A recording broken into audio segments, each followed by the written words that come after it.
good afternoon everyone. So, today my groupmates and I will discuss about Module 4 Lesson 1, which is the online distance education and community for learning. By yours truly, Cindy Forames, Mr. Ian Lampad, and Mr. Joshua Alima. So, flexible learning environment. The present generation of learners has access to information at their fingertips. They can search the web and discover a breadth of information related to the lesson. Learners can learn more than what is confined in the four corners of the classroom. So, as we observe in today's generation or the 21st century, most of people rely on the internet from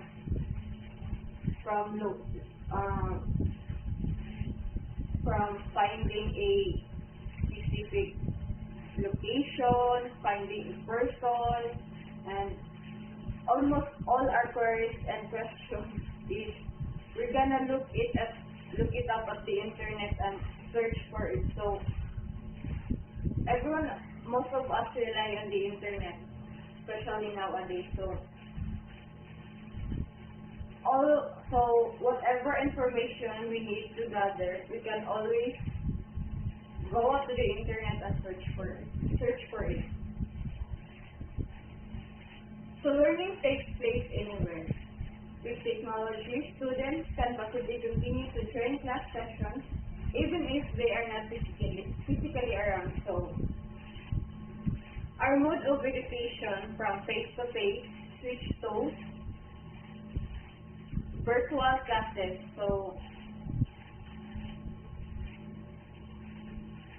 So no matter where you are, you can still join or attend the class. So you have no excuses to not attend the class because with technology it makes impossible to possible. So as long as you have the technology to join, so you can still continue your class. So online distance learning. So online distance learning concept is not new to some of higher educational institutions or educational programs such as Similio Initec. Similio Initec stands for Southeast Asian Ministries of Education Innovations in Educational Technology. So online distance learning, some of the schools uses this method before the COVID-19 pandemic hit. So, the different platforms. The flexible mode of learning uses a platform such as so. These platforms have features that pattern to a instructional activities of a teacher in a physical classroom. So, although it's virtual or it uses platforms, its patterns is just the same as a teacher in a physical classroom. So, what are these platforms? First, we have the Moodle. The second one is the Google Classroom. The third is Schoology. And the last one is Edmodo. So let's start with Moodle platform. So Moodle stands for Modular Object-Oriented Dynamic Learning Environment. It was created and founded by Martin Guglielmo. Moodle is a learning platform designed to provide educators, administrators, and learners with a single robust, secure and integrated systems to create personalized learning environments. So this is the interface of Moodle. So I personally visited the site of Moodle, and for me it's very user friendly and the teachers and learners can easily access the Moodle. So the next one is the Google Classroom. So what is Google Classroom? It allows teachers to set assignments, have work submitted by students, to mark and return graded papers. It was created as a way to get rid of paper in classes and to make digital learning possible. So, these are the interface of Google Classroom. So, the teacher can create class, add his or her students in the virtual classroom, and teacher can post quizzes and assignments. So, I think most of us is not new to Google Classroom since we use it in our we use it in some of our classes. So personally also, when I was studying in IT, we also use Google Classroom for our activities and assignments. So it's not very new to me. So I'm very familiar with it also. So the next one is the Schoology. It's widely recognized as the most comprehensive suite of mission-critical education solutions. Connect students, teachers, administrators, and parents to the shared goal of improving learning outcomes. So it was founded by Jeremy Friedman, Ryan Wang, Tim Trinidad, and Bill Kindler. So this is the interface of Schoology.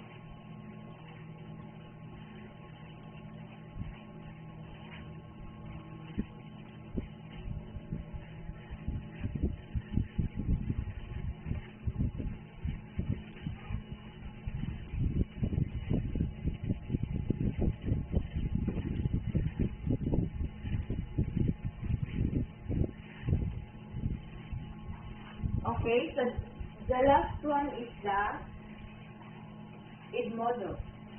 Edmodo is a global education network that helps connect all learners to the people and resources needed to reach their full potential. So it was founded by Nick Bird, Crystal Hutter, and Jeff O'Hara. So personally also, when I was studying in my IT years, it's not new to me also since one of our instructors uses this platform for our activities and assignments. So for me also it's very user-friendly and easy to use. And although sometimes it can give pressure since when our teacher gives quizzes, it allows the teachers to put a timer for a particular quiz. So example, if there's a quiz of about 30 items and the teacher can set the timer to 20 minutes to answer. So although it gives a lot of pressure, but at the same time it feels like you're taking a class quiz in a physical classroom, just like a face-to-face environment. So Edmodo is also a nice platform for e-learning. So this is the interface of Edmodo. So since one of our subjects today we use EduOc 3, so I use it as example for the interface of EduOc 3. In here we can see the schedule of the subject, EduOc 3 MW, the time, and as you can see, it will show you what number of quiz, how many questions, and how many minutes are to take that particular quiz. So there's also a lot of quizzes and so on.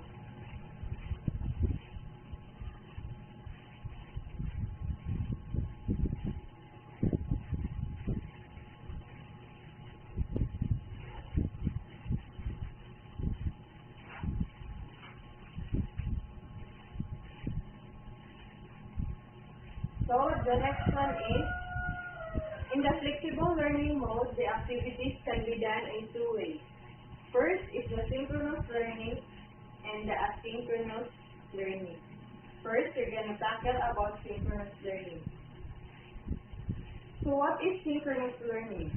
is interactive, two-way online, or distance education that happens in real time with a teacher. Occur at the same time but not in the same place. So, the keyword here for the synchronous is occur at the same time but not in the same place. So, if we're gonna say synchronous, it means that it happened in a real-time situation. What are the benefits of synchronous e-learning? First, we have reduced cost. So I have a little note here. By adopting virtual classroom tools or programs, we can save money without losing the dynamic qualities of education. If someone has a question, then it can be answered in a timely manner. So, virtual instructor-led training enables you to retain that personal touch that drives learning success without the cost of in-person training. So, as you can observe, if we're gonna hire or get some speaker for a particular session or topic, we are the ones gonna pay for their travel expense, their accommodations, their meals and snacks, hotels, and other expenses. So, with the use of synchronous e-learning, we can reduce the cost. So, we can save some of our money. So, number 2, teach and train at scale. So, webinars are a perfect way to reach a broad audience while still delivering an impactful synchronous e-learning experience. You can complete your lectures in one real-time session with hundreds or thousands of learners. So, what I like about synchronous e-learning is it's not limited to a number of persons also. We can gather hundreds or thousands of learners can join as long as we have this technology. So it's not limited to a particular number of learners. Number 3, collaboration, engagement, and interactivity. It gives the learners to engage with the content and with each other in ways that asynchronous e-learning cannot match. Real-time learning and working together. So, we have interactions. So, when we say interactivity, we have interactions. I have interactions with my teachers, interactions with my classmates. So, although we're in a virtual class or virtual session, we can still manage or can still have a collaboration with everyone. So at the same time, we're learning and also enjoying our classes because we're synchronized. Number 4, improve learner outcomes. So the best way for us learners to improve is to have a professional facilitator available to teach and answer questions along the way. Real-time insights to help us understand the lesson. So, if we're having our difficulties understanding our lesson, we tend to ask our advisors or teachers for us to be able to understand our topic or lesson. So, when we are eager to know or to understand, when we ask questions, at least if we're on asynchronous e-learning, the teacher can easily give the answer or can explain to us about our inquiries or questions about our lesson. So it gives us it feels like we're in a physical classroom where we can ask a teacher, what is this? Just like that. So it's the interaction is there. So through interaction, we can able to understand our lesson. So the next one is the asynchronous e-learning. Asynchronous learning most frequently refers to teacher and student interactions that occur at different times and different locations. So the keyword here is occur at different times and different locations. So it's the opposite of synchronous synchronous e-learning. So, synchronous learning occur at same time and different locations, while asynchronous occur at different times and different locations. So, the two are opposite. So, what are the benefits of asynchronous e-learning? So, teach or train at scale. Creating asynchronous e-learning content is a perfect way to distribute knowledge to a large group of learners. It also serves an unlimited number of learners and accessible to everyone via the internet. So, the learning is still there, although it's asynchronous e-learning. The learning is still present and it's not limited to a number of learners also, and it is accessible to everyone via the internet. So number 2, flexibility and convenience.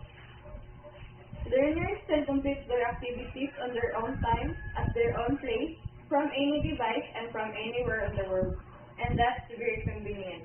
It's very instrumental in the growth of adult education or continued professional education. So, as a worker also, for me, this is the most advantage for me. It gives advantage for me because I can decide what time I will answer my quizzes, my assignments, my activities, and I can manage and balance my schedule between work and school. So it's very advantage and very convenient to me. So number 3, reinforced learning. Reinforced learning activities that were delivered earlier in the year and can review course materials covered in previous lessons.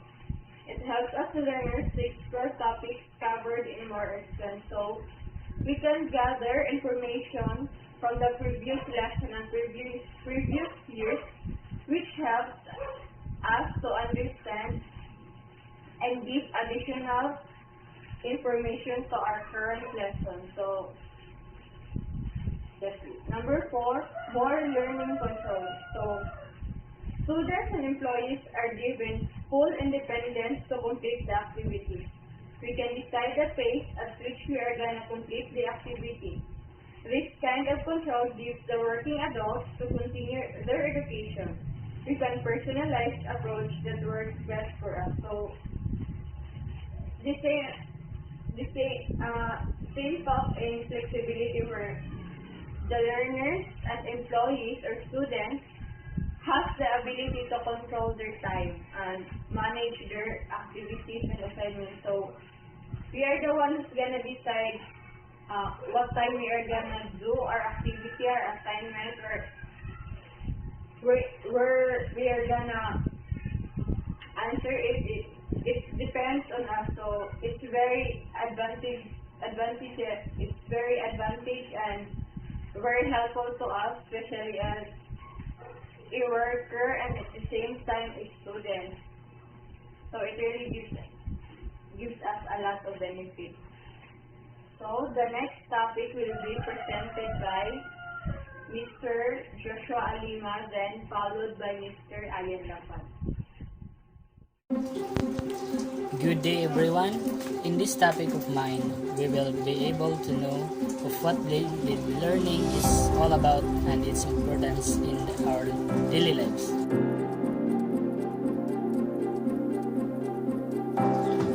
So, blended learning is defined as another way of handling flexible learning by combining modalities of instructional delivery. However, it is also a combination of learning activities wherever in a part of the lesson is delivered online while the other part of handled in actual physical setting of a classroom. Blended learning has 6 kinds, and these are face-to-face, driver, rotation, flex, online lab, self-blend, and online driver. Model 1, face-to-face driver. In a certain face-to-face model, the teacher delivers the curriculum most of the time, and utilize online learning at certain times with the purpose of augment or provide an alternative experience. Instruction is provided in a computer laboratory or assigned tasks are uploaded online. Model 2. Rotation. In a particular course or subject, students rotate on a fixed schedule between learning online in a one-to-one self-paced learning environment and being inside the classroom with a face-to-face teacher. This is the model that is between the traditional face-to-face learning and online learning. Model 3. Flex. This model uses an online platform that delivers most of the course support. The learning is provided as needed through on-site support or by an online tutor who facilitates the tutorial or small group sessions. Sessions can be arranged into synchronous and asynchronous.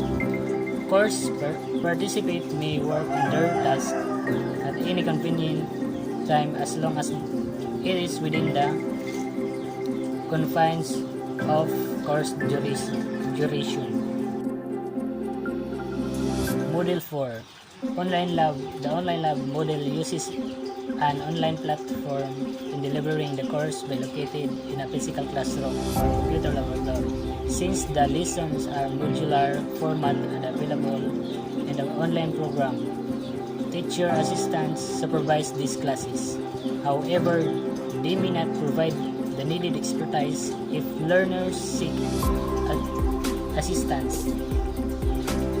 Furthermore, students who are enrolled in an online lab model of blended learning may be enrolled in a traditional classroom course at the same time and therefore have blocked schedules.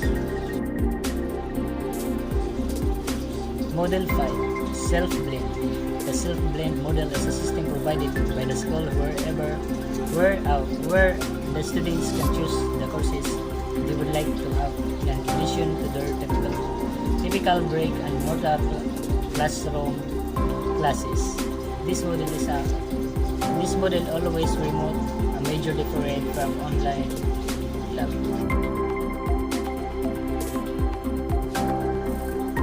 Model 6. Online driver. The online driver model utilize a platform and a teacher that deliver all students remotely work in their program. Most of the time, if there is a face-to-face component, it is made optional, or if ever it is required for the student to go to the physical learning environment such as in a school, then it can be extracurricular activities augmenting the curriculum. Online communities, learning, or social working. When we consider online working, internet user immediately refers to Facebook. Everybody seems to have a Facebook account and uses to this communicate. If in the teaching and learning situation, you work on information, data, and collaborate with classmates, friends, and other members of society, then social networking can also be appropriately employed as an educational tool. What is networking? When productive relationships are cultivated, networking works best. A network is defined as that group of individuals who communicate and connect on a regular basis. If an individual has a personal network of people, one can tap on the potential contact for social, educational, or professional purposes. Social networking platforms. Different way to communicate with friends can be through the internet or mobile device.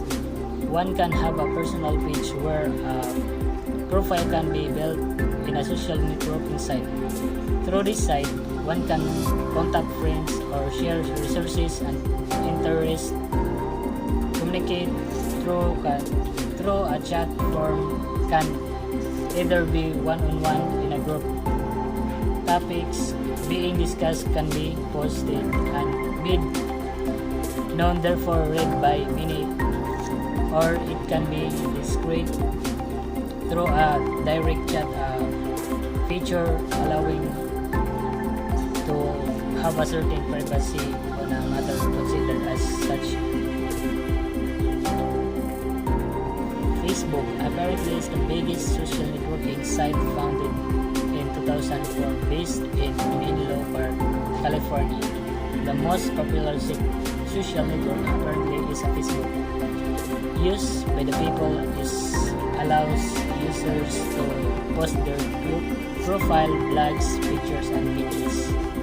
Facebook let one share status updates, news, articles with the friends and family. Although it started as a way for college students to connect and socialize, it expanded its services, allowing people ages 13 and up to use a Facebook account for personal or even business reasons.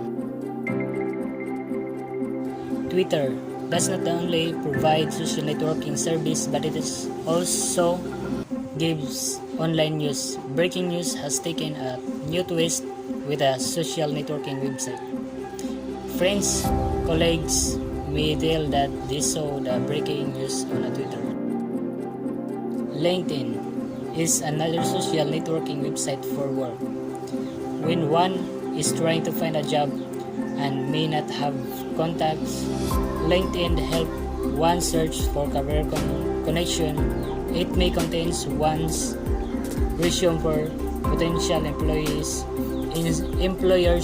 to use or to see. Google Plus is designed to be a total communication social network, launched in 2011. Google is its parent, and it is most advantageous if it is kept a browser for users are connected even if they are outside Google Plus site. User can make friends and remain up to date with all friends without leaving their Gmail account. YouTube is an American video sharing website where users can upload, view, and even share video clips or multimedia production. It is a free social networking site to join and use. Since it is owned by Google, YouTube prefers a Google account to make it easier and streamlined. Some people think that YouTube is not a social network. It is such as it allows the users to share personal videos, view other uploaded multimedia clips, and make connections with friends and acquaintances. Pinterest, it is another social media tool that, like YouTube, is often thought of as otherwise. Pinterest was designed as a catalog of ideas or projects by its founder Ben Silberman. This is an excellent choice for those who have passion for creativity, and users must have an account to use Pinterest. Instagram, it is a platform where users share visual story. This system allows users to post photo with caption, allowing followers to like or comment on one's post. Photos shared have a wide range of coverage: trip, food, business, products. Since the site is free, advertisers can use Instagram to reach a wide or follower base. Instagram account can be private or made public. It is best social networking site for photography. Tumblr is a networking site that combines social media and blogging. Its main goal is to simplify social media and blogging. Users can post whatever they like, such as photo, videos, quotes, music links. This is a social media that makes it is very easy and straightforward to search just about anything. MySpace is another popular social network website where members can make friends, post blogging and photos, videos. It is acquired by Specific Bulk Media in 2011 and based on Beverly Hills, California. MySpace has had its dose of crisis but came back stronger and rebranded to focus on music. Flickr is defined as an image and video hosting website that was created by Ludicorp in 2004 and acquired by Yahoo. It offers massive online photo storage. Bebo is a social networking website with the backronym Bloggerly Blogophane. It was invented to answer the question what the name meant. It was founded by husband and wife Tim Michael and Sushi Birch in January 2005 at their home in San Francisco. With the fast development of vast coverage of innovation that address the immediate communicative needed in a virtual relay, it is expected that there will be more interactive feature of social networking site that will be readily available for the user in the upcoming days. The benefits of using social networking sites: accessibility, keeping in touch with friends and family. For example, Messenger, Twitter, WhatsApp, Instagram. Through that social media accounts, we could access to say hi to our friends and family. More opportunities, like for example, we can now shop online, like Shopee and Lazada. Another example for that is there are so many companies nowadays that offer an online job. Efficient and effective learning. Due to this pandemic time, our education suffer a very big damages because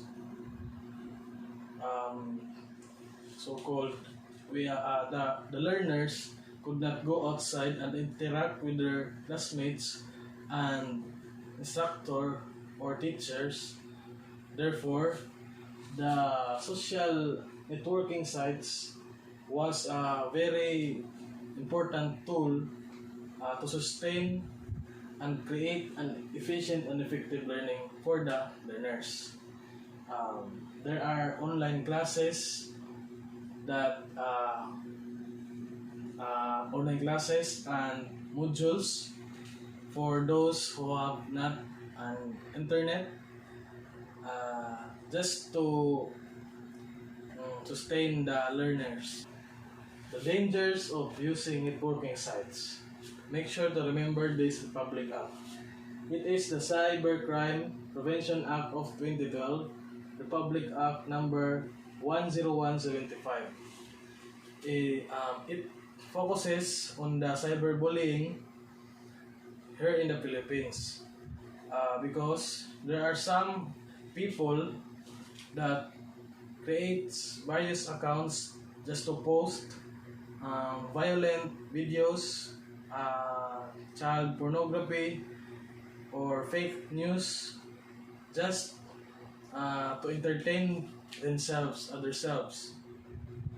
So beware of those accounts and make sure that in every research you do, or every use of these social networking sites, make sure that those sites are authentic.